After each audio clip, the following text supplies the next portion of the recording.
আজকে আমরা সৈয়দ নজরুল কলেজের প্রথম মাসিক পরীক্ষার প্রশ্নটি সলভ করব। চলো আমরা একটু দেখি যে পরীক্ষায় কেমন ধরনের প্রশ্ন এসেছে। প্রথমে লক্ষ্য করে দেখো যে পরিফেরা পর্বের প্রাণীদের কোন ধরনের সিলোম দেখা যায়। দেখো সিলোম এবং পরিফেরা এই দুটি হচ্ছে প্রশ্নের সবচেয়ে গুরুত্বপূর্ণ ক্লু। নর্মালি সিলোম দেখা যায় এমন যে পর্বগুলো সাধারণত মলাস্কা থেকে শুরু করে করডাটা পর্যন্ত। তাহলে পরিফেরা পর্বের প্রাণীদের ক্ষেত্রে আসলে কোনো সিলোমই দেখা যায় না। সঠিক উত্তরটি হচ্ছে সিলোম বিহীন, অর্থাৎ এটি হচ্ছে সেই সঠিক উত্তর। চলো আমরা এর পরের প্রশ্নে লক্ষ্য করি। দেখো এখানে একটি চিত্র দেওয়া আছে। এই চিত্রটিতে যদি খুব ভালোভাবে তাকাও তাহলে দেখা যাবে যে এখানের মধ্যে একটি কৃমি মানে একটি পরজীবী দেখা যাচ্ছে, এবং এটা কেমন ধরনের প্রাণীটা, সে হচ্ছে গোল কৃমির অন্তর্ভুক্ত। এবং আমরা যদি খেয়াল করে দেখি যে এই প্রাণীটির বৈজ্ঞানিক নাম পরীক্ষায় চাওয়া হয়েছে, তাহলে গোল কৃমির বৈজ্ঞানিক নামটি কি? কারণ গোল কৃমির বৈজ্ঞানিক নামটি হচ্ছে অ্যাসকারিস লামরিকয়েডেস। অ্যাসকারিস লামরিকয়েডেস। বাকিগুলো কেন হলো না? যেমন টেনিয়া সোলিয়াম, এটা হচ্ছে ফিতা কৃমির বৈজ্ঞানিক নাম, কেমন? যেমন এখানে ফেসিওলা হাপাটিকা, এটা হচ্ছে যকৃৎ কৃমির বৈজ্ঞানিক নাম। চলো আমরা এরপরে যাই। 3 নম্বর প্রশ্নটি, উপরোক্ত চিত্রটি মানে যে গোলকৃমি ছিল, অর্থাৎ গোলকৃমি হচ্ছে মূলত নেমাটোডা পর্বের একটি প্রাণী। কোন পর্বের? নেমাটোডা পর্ব। তাহলে নেমাটোডা পর্বের প্রাণীদের ক্ষেত্রে যদি আমি খেয়াল করে দেখি যে এরা কি কি বৈশিষ্ট্যকে বহন করে। দেখো প্রথম বৈশিষ্ট্য হচ্ছে এরা ত্রিস্তরী এবং দ্বিপার্শ্বীয় প্রতিসম, রাইট? এই বৈশিষ্ট্যটি নেমাটোডার ক্ষেত্রে বিদ্যমান থাকে। এরপরে খেয়াল করে দেখো যে রক্ত সংবহন ও শ্বসনতন্ত্র অনুপস্থিত, বাট রেচনতন্ত্রের শিকাকোষ থাকে না। রেচনতন্ত্রের শিকাকোষ সাধারণত নেমাটোডা পর্বের ক্ষেত্রে থাকে না। এটা মূলত প্লাটি হেলমিনথেসের ক্ষেত্রে বৈশিষ্ট্য। তাহলে এটা হচ্ছে না। 2 নম্বরটা বাতিল, 2 নম্বরটা ক্রস। 3 নম্বরটা একটু খেয়াল করে দেখি যে এদের দেহটা নলাকার, রাইট? এদের দেহটা নলাকার থাকে এবং উভয় প্রান্ত কি থাকে? সরু থাকে, এবং এরা মোটামুটি প্রায় 1 মিটার পর্যন্ত লম্বা হতে পারে। অর্থাৎ আমি যদি খেয়াল করে দেখি 1 আর 3 হচ্ছে সঠিক উত্তর। 1 আর 3। চলো আমরা এর পরের প্রশ্নটিতে চলে যাই। প্লাটি হেলমিনথেস পর্বের প্রাণীদের ক্ষেত্রে দেখো যে কোন ধরনের প্রতিসাম্যতা দেখা যায়।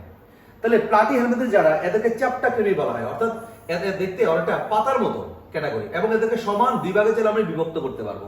অর্থাৎ এদের ক্ষেত্রে যেটা দেখা যাবে দ্বিপার্শ্বীয় প্রতিসাম্যতা এদের ক্ষেত্রে দেখা যাবে। এরপর আমরা একটু যাই 5 নম্বর প্রশ্নটিতে। খেয়াল করে দেখো, দেখো লেখা আছে যে অভিলিয়া জেনিকুলেটা।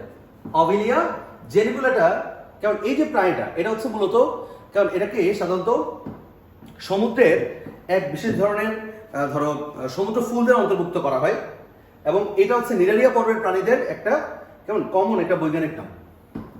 তাহলে এখানে দেখো প্রশ্ন কি চাওয়া হয়েছে যে নিরালিয়া পর্বের মানে অর্থাৎ এই পর্বে এই প্রাণীটা যেই পর্বের মানে নিরালিয়া পর্বের প্রাণীদের বৈশিষ্ট্য কোনগুলো। তাহলে এদের এপিডার্মিসে নিউরোপ্লাস্ট নামক এক ধরনের কোষ থাকে, রাইট? নিউরোপ্লাস্ট এদের বিদ্যমান থাকে। এদের জীবনচক্রে স্থির পলিপ বা মুক্তজীবী মেডুসা বিদ্যমান থাকে, রাইট? এটাও সত্য। এবং এদের ক্ষেত্রে যৌন বা অযৌন এবং উভয় পদ্ধতি এরা প্রজনন করে, রাইট? এটাও সত্য। অর্থাৎ নিরালিয়া পর্বের প্রাণীদের কেমন এই যে একটা রিপ্রেজেন্ট স্বরূপ একটা সদস্যের নাম দেওয়া আছে, এদের 3টা বৈশিষ্ট্যই কি বিদ্যমান থাকে। চলো আমরা এর পরে প্রশ্নটিতে চলে যাই যে নিচের কোনটি প্লাটি হেলমিনথেস পর্বের প্রাণীর বৈজ্ঞানিক নাম। তাহলে প্লাটি হেলমিনথেসের মধ্যে কমন যেমন ফিতা কৃমি, যকৃৎ কৃমি, এর মধ্যে কমন যকৃৎ কৃমির বৈজ্ঞানিক নাম হচ্ছে ফেসিওলা হ্যাপাটিকা। ফেসিওলা হ্যাপাটিকা। এর মধ্যে যেমন ধরো এই যে অভিলের চিত্রকে মাত্র পেলে যে নিরালিয়া পর্বের, যেমন হাইড্রা নিরালিয়া পর্বের, যেমন স্কাইফা জার্ডিনোসাম এটা হচ্ছে পরিফেরা পর্বের। এবার চলো আমরা 7 নম্বর প্রশ্নটিতে খেয়াল করি। একজন সুস্থ মানুষ দৈনিক কত মিলি লালার রস ক্ষরণ করতে পারে? আমরা জানি লালার রসের অ্যাভারেজ যে পরিমাণ ডেইলি 1.2 থেকে 1.5 লিটার। অর্থাৎ আমি যদি এটাকে মিলিলিটারে কনভার্ট করি তাহলে 1200 থেকে 1500 মিলি। এবার খেয়াল করে দেখো লালার রসে কোন এনজাইম পাওয়া যায়। আমরা জানি লালার রসের মধ্যে শর্করা বিশ্লেষী 2টা বিশেষ এনজাইম পাওয়া যায়, একটা নাম হচ্ছে টায়ালিন আর একটা নাম হচ্ছে মল্টেস। তাহলে খেয়াল করে দেখো উত্তর হবে 1 আর 3। রেনিন কোথায় পাওয়া যায়? রেনিন সাধারণত কারণ বলা হয় সে পাকস্থলীর মধ্যে প্রোরেনিন আকারে পাওয়া যায়, এবং এরকম একটা রেনিন নামক এনজাইম আবার আমাদের বৃক্কের মধ্যে পাওয়া যায়। শ্রেণীবিন্যাসের 9 নম্বরটা খেয়াল করে দেখো। শ্রেণীবিন্যাসের ক্রমিক ধাপগুলোর মধ্যে কোনটি সঠিক? যেমন তোমরা একটা ধাপ নরমালি জানো যে জগৎ, পর্ব, শ্রেণী, বর্গ, গোত্র, গণ, প্রজাতি। দেখো এখানে জগৎটা নাই, তাহলে জগতের পরবর্তী কাউন্টিং করো তো পর্ব, শ্রেণী, বর্গ, গোত্র, গণ, প্রজাতি। তার মানে কি এই খ হচ্ছে সঠিক, কেমন? চলো আমরা এর পরের প্রশ্ন দিতে যাই। দেখো এখানে একটা চিত্র দেওয়া আছে, তোমরা যদি চিত্রটা খুব ভালোভাবে তাকাও, কারণ এটাও দেখতে অনেকটা সে গোল কৃমির মতো, বাট একটু পার্থক্য আছে। বলা হয়ে থাকে যে গোল কৃমি আর ক্যাচো এদেরকে পার্থক্য কিভাবে করা হয়, কারণ ক্যাচোদের ক্ষেত্রে এক বিশেষ ধরনের চামড়ার মতো বেষ্টনী দেখা যায় এবং এটার নাম হচ্ছে ক্লাইটেলাম, যেটা তাদের জননাঙ্গকে এরা ধারণ করে। ক্লাইটেলাম, এই ক্লাইটেলাম থাকার কারণেই মূলত আমরা পার্থক্য করতে পারি। তাহলে উপরোক্ত প্রাণীটা আলটিমেটলি কোনো কৃমি হবে না, সে হবে মূলত ক্যাচো। এবং ক্যাচোর যে বৈজ্ঞানিক নামটা সেটা নাম হচ্ছে কি ম্যাটাফির পোস্থমা। কি নাম? ম্যাটাফির পোস্থমা। তাহলে আশা করা যায় এই 10টি এমসিকিউ তোমরা বুঝে গেছো। এবার আমরা একটু এরপরে সৃজনশীলের মধ্যে একটু আসি, দেখি সৃজনশীল প্রশ্নটা কি চাওয়া হয়েছে। ওকে, চলো। তাহলে বলা হয়েছে যে মিতু জীববিদ্যা ক্লাসে জানতে পারলো জীবকোষে এক ধরনের পর্দা রয়েছে। তাহলে পর্দার কথা আসলে দুইটা জিনিস মাথার মধ্যে আসবে। কেমন? একটা হচ্ছে হইতে পারে কোষ প্রাচীর অথবা হইতে পারে কোষ ঝিল্লি। তাহলে কোষ প্রাচীর হইতে গেলে শুধু উদ্ভিদ কোষে থাকবে, কোষ ঝিল্লি উদ্ভিদ প্রাণী দুটোই থাকবে। দেখে আমাদের কাছে এর পরবর্তী ক্লু কি? তাহলে উদ্ভিদ ও প্রাণী উভয়ের ক্ষেত্রে এই কোষই বিদ্যমান, উভয় কোষের ক্ষেত্রে কি এই পর্দাটা বিদ্যমান। তাহলে অবশ্যই সেটা কোষ ঝিল্লি হবে, কারণ কোষ প্রাচীর কিন্তু উদ্ভিদ আছে, প্রাণীতে নাই। তাহলে অবশ্যই কি হবে? এই পর্দার নাম কি হবে? কোষ ঝিল্লি বা সেল মেমব্রেন বা প্লাজমা লেমা। ওকে, ডান।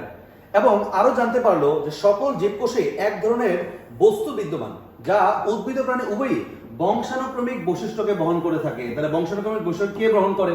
ক্রোমোসোম। কেমন? বিশেষ করে ক্রোমোসোমের ভিতর থাকা ডিএনএ। এই হচ্ছে এক্স্যাক্টলি উত্তর। তাহলে ক্রোমোসোম সেই সাথে তার ভিতর থাকা যে ডিএনএটাই মূলত বংশানুক্রমিক কি বৈশিষ্ট্যকে বহন করে। এবার আমরা একটু প্রশ্নের দিকে যাই, খেয়াল করে দেখো। তাহলে কয়ের জন্য চাওয়া হয়েছে প্লাজমোডেজমা কি? সাধারণত প্লাজমোডেজমাটা হচ্ছে বলা হয় দুইটা পাশাপাশি কোষের মধ্যে, ধরো এটা একটা কোষ, কেমন, আবার ধরো এটা একটা কোষ। তাহলে দুইটা পাশাপাশি কোষের মধ্যে যে সাইটোপ্লাজমিক এক ধরনের নলাকার সংযোগ তৈরি হয়, অর্থাৎ এই কোষ থেকে আমি কিছু উপাদান এই কোষের মধ্যে নিয়ে যাব, আবার ওই কোষ থেকে কিছু উপাদান এই কোষের মধ্যে নিয়ে আসবো। এই যে আমি যে একটা পথের মাধ্যমে, অর্থাৎ পাশাপাশি কোষের মধ্যে যে একটা সাইটোপ্লাজমিক পথ থাকে, এটাকে সাধারণত বলা হয় প্লাজমোডেজমা। এক বচনে, আর বহু বচনে বলা হয় প্লাজমোডেজমাটা। এবং এটা সাধারণত কোষ প্রাচীর যুক্ত উদ্ভিদের সবচেয়ে বেশি দেখা যায়। বিশেষ করে ধরো এই যদি আমি একটা কোষ প্রাচীর আঁকি, এর যদি মধ্য পর্দা হয়, এ হচ্ছে তার প্রাথমিক প্রাচীর, এ হচ্ছে ধরো তার সেকেন্ডারি প্রাচীর, আবার হচ্ছে প্রাথমিক প্রাচীর, এ হচ্ছে তার কি সেকেন্ডারি প্রাচীর। ঠিক অবিকল। আবার ধরো প্রাথমিক প্রাচীর, আবার তিনটা স্তর বিশিষ্ট সেকেন্ডারি প্রাচীর, আবার প্রাথমিক প্রাচীর, আবার সেকেন্ডারি প্রাচীর। তাহলে খেয়াল করে দেখো তো, হঠাৎ করে এই যে মাঝখানে যে জায়গাটা, এই জায়গাটাকে বলে কূপ এলাকা।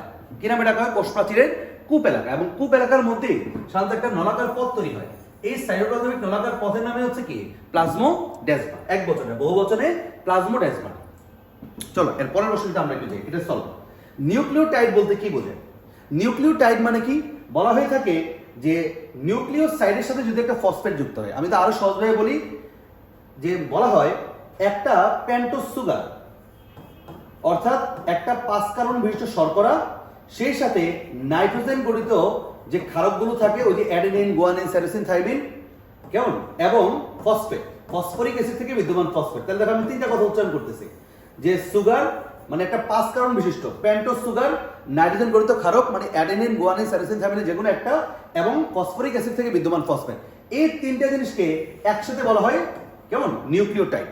যেমন সবচেয়ে কমন নিউক্লিওটাইড গুলো যদি একটু উদাহরণ তোমাকে দিতে বলে, যেমন এটিপি একটা কমন নিউক্লিওটাইড, যে অ্যাডিনোসিন ট্রাইফসফেট, যেমন জিটিপি গুয়ানোসিন ট্রাইফসফেট, এমন করে তুমি বলতে পারো। তাহলে নিউক্লিওটাইড কি? সুগার, ক্ষারক এবং ফসফেট, এই তিনটা সমন্বয়ে গঠিত যৌগ। তাহলে নিউক্লিওসাইড কি? তাইলে টাইপ যদি শিখে যাও, তাহলে সাইডটা কি? সাইড মানে হচ্ছে এই প্রথম দুইটা, অর্থাৎ সুগার এবং ক্ষারক, এই দুইটা মিলে যে যৌগ গঠন করবে তাকে বলে নিউক্লিওসাইড।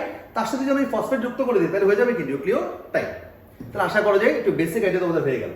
এরপরে খেয়াল করো, উদ্দীপকের প্রথম অংশের আলোকে পর্দাটি মানে ওই যে কোষ ঝিল্লি সর্বাধুনিক মডেল, সোজা কথা ফ্লুইড মোজাইক মডেল, কেমন, কোষ ঝিল্লির ফ্লুইড মোজাইক মডেলটি তোমাকে আলোচনা করতে বলা হচ্ছে।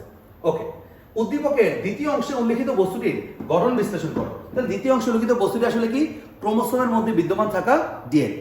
এক্ষেত্রে চালাচাল পাওয়ার জন্য তোমরা ক্রোমোসোম এবং সেই সাথে ধরো ডিএনএ দুইটার স্ট্রাকচারে যদি তোমরা দিতে পারো তাহলে সবচেয়ে ভালো হয়, যে ক্রোমোসোমের সাথে ডিএনএ স্ট্রাকচারটুকু।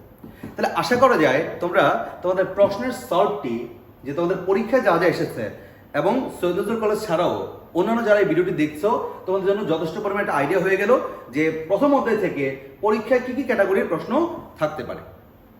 সো ডক্টরস ডিমে তোমাকে স্বাগতম, এবং তুমি এই ভিডিওর কমেন্টে তুমি তোমার বন্ধুদেরকে মেনশন করে দিবে যেন ওরা এই টোটাল সলভ ক্লাসটি দেখে শিখতে পারে। Thank you.